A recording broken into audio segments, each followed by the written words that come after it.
Oi pessoal, tudo bem? Bom dia, a paz do Senhor. Tá tudo bem com vocês? Espero que esteja tudo certo aí nesse período de quarentena. Vocês estejam aproveitando aí da melhor forma esse período em casa, né? Junto com a família. Aproveita o tempo aí para fazer aquelas atividades que você deixava há muito tempo e nunca sobrava o período. Agora você está em casa, aproveita aí.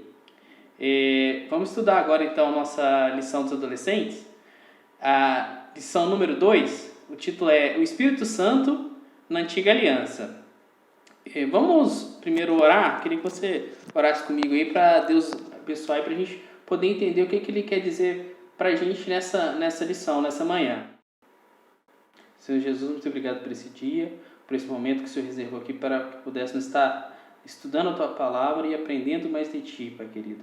Fala conosco nessa manhã, que o Teu Espírito Santo fala no nosso coração para entender as Tuas verdades e que possamos aplicar a Tua Palavra nas nossas vidas.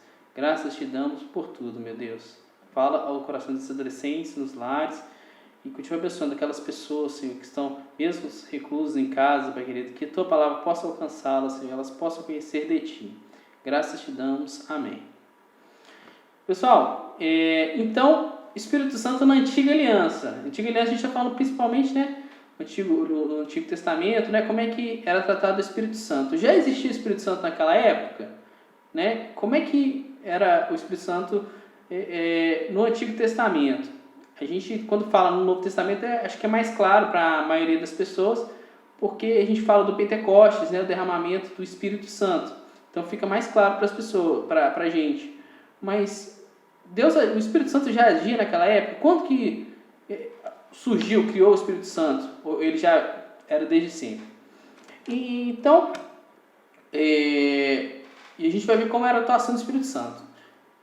A lição traz para a gente o Espírito Santo como Criador, Inspirador e Capacitador lá no Antigo Testamento. Então vamos ver como que é essa questão do Criador. E aí a gente vai ver já quando que surge o Espírito Santo, né? Ou se ele surgiu em algum momento. Então lá em Gênesis 1:1, o versículo já falava assim: E a terra era sem forma vazia, e havia trevas sobre a face do abismo, e o Espírito de Deus se movia sobre a face das águas. Então a gente já vê aí a menção do Espírito. E nesse mesmo capítulo, versículo 26, e disse Deus: façamos. Olha, está no plural. Aí da ideia de mais de um. E então a gente entende aí por esse versículo, né? E façamos o homem à nossa imagem, conforme a nossa semelhança, e domine sobre os peixes do mar, e sobre as aves do céu, e sobre o gado, e sobre toda a terra, e todo réptil que se move sobre a terra. Então, esse plural, a gente tem a ideia que é mais de um. E aí a gente já pensa na Trindade desde o princípio. A gente pensa, não vê um momento que apareceu Jesus. Jesus não apareceu só quando ele nasceu na terra. Jesus é desde o princípio. O Espírito Santo é desde o princípio. Essa base desses versículos mostra pra gente que sempre existiu a Trindade. Deus, Pai, Espírito Santo e o Filho Jesus. Ok? Então, desde o princípio. E ele atuava ali como Criador, criando tudo que existe. O mundo, o ser humano, os animais na terra, tudo foi criado pela Trindade. Então o Espírito Santo já participava nessa etapa. Inspirador. Vocês conhecem esse personagem? Bazalel, que está lá no livro de Êxodo, no capítulo 31. Quem já ouviu falar dele? Não é um muito conhecido, né? Mas o que diz lá no capítulo 31 é que ele era um artista inspirado pelo Espírito Santo. O Espírito Santo inspirou ele para poder fazer. Ele tinha habilidades para trabalhar com ouro, com bronze, lapidar as pedras preciosas, e ele trabalhou construindo os utensílios para o templo, para o tabernáculo. A Arca da Aliança, que a gente vê a descrição dos anjos em cima dela, o propiciatório, candelabro de ouro, as vestes que os sacerdotes mesmo usavam, né, enquanto estavam ali prestando serviço na tenda, né. Tudo isso foi feito inspirado pelo Espírito Santo nesse homem, Bazalel, para ele criar tudo isso. Então o Espírito Santo inspirou ele. E o Espírito Santo também nos capacita. O outro ponto é esse. Vamos ver alguns exemplos aí do Espírito Santo capacitando para realizar a obra, o trabalho de Deus, né? a gente quando vê o exemplo de Moisés, lendo lá em Números 16 e 17, depois que o povo já estava no deserto, ele tinha muito trabalho para Moisés para poder cuidar de todo aquele povo, né? Eram muitas pessoas ali, o povo de Israel já tinha crescido muito. Então era um trabalho muito grande. E daí Deus fala com Moisés para ele separar 70 homens e a gente lembra, né, na história, Moisés, por exemplo, quando ele foi chamado, ele falava, olha, eu não tenho capacidade de fazer essa obra que o Senhor está me chamando. Mas aí Deus atua na vida dele, né? O Espírito Santo atua na vida dele para ele fazer a vontade, o plano de Deus, ele libertar o povo. E aí nesse momento que ele chama os 70 homens ali, que eles já estão no deserto, aí que a palavra diz que o mesmo Espírito que estava sobre Moisés, ele é dividido e também capacita aqueles homens. Então, os homens não tinham capacidade por si próprio. O Espírito Santo capacita eles para executar a obra que eles deveriam realizar, a obra de Deus. Então, é outra atuação do Espírito Santo que a gente vê lá no Velho Testamento. A gente vê mais algumas atuações do Espírito Santo. Por exemplo, os profetas, né, que atuavam no Velho Testamento. Os profetas eram capacitados para levar a palavra do Senhor, de exortação e de o que aconteceria no futuro com o povo. Então, era Deus que levava, né? O Espírito Santo levava a palavra através desses homens. Eles eram os instrumentos utilizados pelo Espírito Santo naquela época para levar a palavra ao povo. E qual que era o objetivo dos profetas ali? Deus usar os profetas. Se ele estava falando algo que acontecia e depois aquilo se confirmava, aquilo ali validava que era um Deus verdadeiro, que eles estavam servindo o único e verdadeiro Deus. Então, pessoas se convertiam, né? O povo se dedicava, se convertia ao Senhor através dessa atuação dos profetas. E também, quando ele levava a palavra de exortação, ele mostrava qual que é a vontade de Deus para que o povo vivesse conforme a vontade de Deus. Então, ele seguiu a vontade de Deus que era transmitida através dos profetas. E eles eram capacitados pelo Espírito Santo. A gente sabe que não era fácil, né, ser profeta, pelo seguinte: se eles estavam falando uma palavra de exortação, né, advertindo o povo, olha, está errado isso, né, assim, o povo às vezes perseguia, não aceitava, porque eles estavam sendo disciplinados. Então, era um sofrimento muito grande. E para conseguir, era só com o Espírito Santo na vida desses profetas, para que eles pudessem suportar toda essa aflição e levar a palavra de Deus. Mais um exemplo aí de capacitação do Espírito Santo, né, para a obra foi Saul, que foi escolhido como o primeiro rei de Israel. E a gente conhece a história de Saul, às vezes a gente já tem a impressão assim, a gente sabe o final, que Saul se afastou de Deus e foi tomado pelo espírito mal, então a gente tem essa visão, mas a gente tem que lembrar lá do início. Como é que era no início? Bem, no início a gente vê lá em 1 Samuel capítulo 9, Saul se mostra assim, um homem muito zeloso. Ele ia ter com um homem de Deus na cidade, e a preocupação dele: nossa, como é que eu vou lá diante do homem de Deus sem ter uma oferta para apresentar? E ele fica preocupado para levar aquela oferta. E a gente vê lá no início que ele era um homem zeloso. Então, quando ele é ungido por Samuel ali para ser o rei de Israel, o Espírito Santo estava nele, encheu ele para capacitá-lo para fazer a obra. E aí a gente lembra de uma história que está lá em Samuel, em 1 Samuel, né, no capítulo 15, que Deus pede um trabalho para Saul, né, que ele fosse guerrear contra o povo de Amalequita. E a ordem é o seguinte: olha, Saul, você tem que destruir tudo. Porque quando o povo de Israel estava no momento mais frágil, entrando na terra, esses amalequitas não ajudaram, né? Foram contra o povo de Israel. E aí Deus estava castigando esse povo amalequita.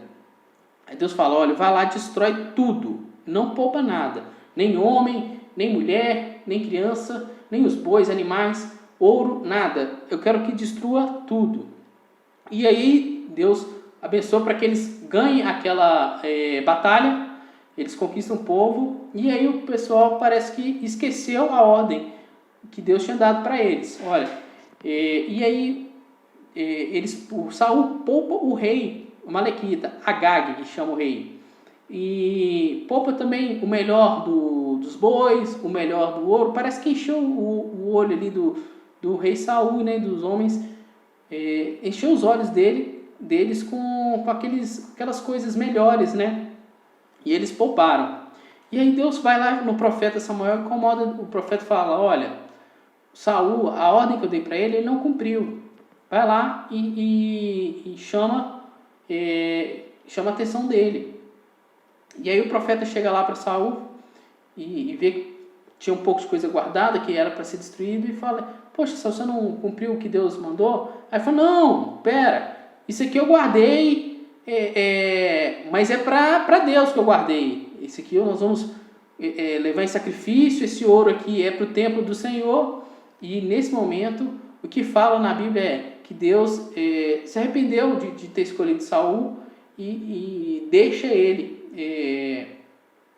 porque ele não cumpriu, ele preferiu, é o que falar, mais vale a obediência do que o sacrifício, né?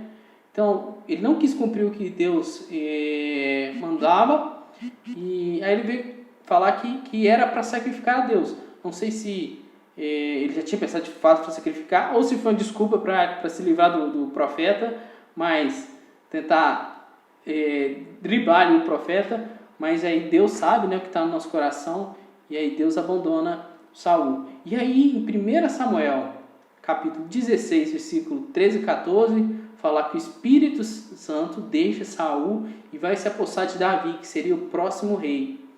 E aí o Saul, como o Espírito Santo deixou ele passa a ser atormentado por um espírito mau. Então, que outra coisa, lição que essa história traz pra gente? Poxa, Saul era um homem decente, um rei, né, ungido de Deus, cheio do Espírito Santo, e ele caiu por um erro, por uma desobediência. Ou seja, se a gente tá lá diante de Deus, na igreja, a gente não está imune de erros. A gente tem que estar atento que a gente também pode passar por essa mesma história e acabar caindo. Ou seja, vigia, esteja sempre buscando, atento, para você também não errar e não perder o Espírito Santo. Poxa, mas errei, e agora? Se arrependa, peça perdão e volte, que Deus aceita você de novo, né? Mas o pecado tem a consequência. Nesse caso de Saul, o reinado já tinha sido tirado da família dele. Foi essa a consequência, né? Mas Deus perdoa sim. E no Novo Testamento que a gente falou no início, né? Vamos ver em Atos. Na verdade, no final dos evangelhos, Jesus já fala: olha, orientação, quero que vocês se mantenham reunidos até que eu derrame o Espírito sobre vocês. Então, como é que o Espírito Santo age no Novo Testamento? Lá em Atos 1 e 2, a gente estuda sobre o Pentecoste, que vem o batismo com o Espírito Santo ali, o derramamento do fogo. E quando a gente fala derramamento, é algo grande, é sobre todos. Então, o Espírito Santo atua de forma ampla após Jesus, a partir do Pentecoste. Então, qual que é a diferença do Espírito Santo do Velho Testamento e do Novo Testamento? Como é que eles são traz? No Velho Testamento, ele operava mais pontualmente para capacitar para algum trabalho específico. Já no Novo, ele é mais abundante, é um derramamento. O Espírito Santo passa a habitar em nós que somos convertidos a Jesus. Lá em 1 Coríntios 6,9 você vai ver que o nosso corpo é o templo do Espírito Santo. E aí, em 1 Coríntios também, no capítulo 2, a gente vai entender que Deus, todo o entendimento de Deus, às vezes é difícil para a gente compreender, quando a gente vai ler a Escritura, ou parece loucura. Então, como é que funciona? O Espírito Santo, ele traz a vontade de Deus, as coisas de Deus que são complexas para a gente, para o nosso entendimento.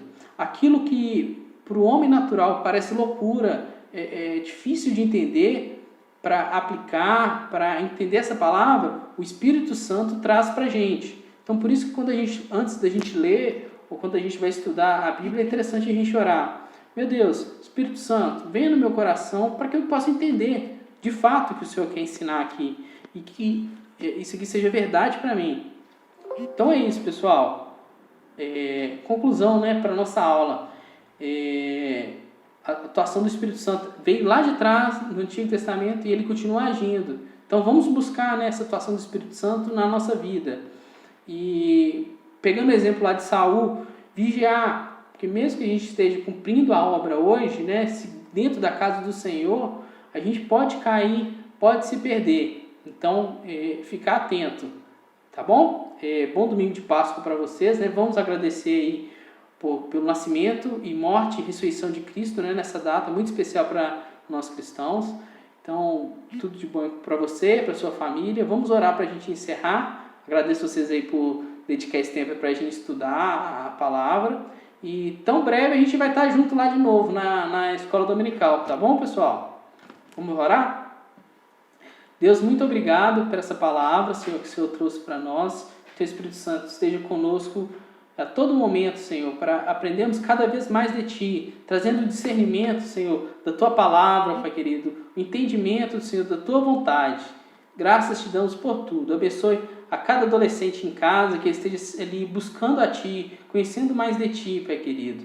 Apresentamos diante de Ti esse problema tão grande, Senhor, que parece não ter solução, Senhor, que é essa doença, Pai querido, mas confiamos que Tu tem a vitória, Pai querido. Livra-nos, Senhor, de todo mal. Depositamos toda a nossa confiança em Ti, Deus. Graças Te damos. Amém.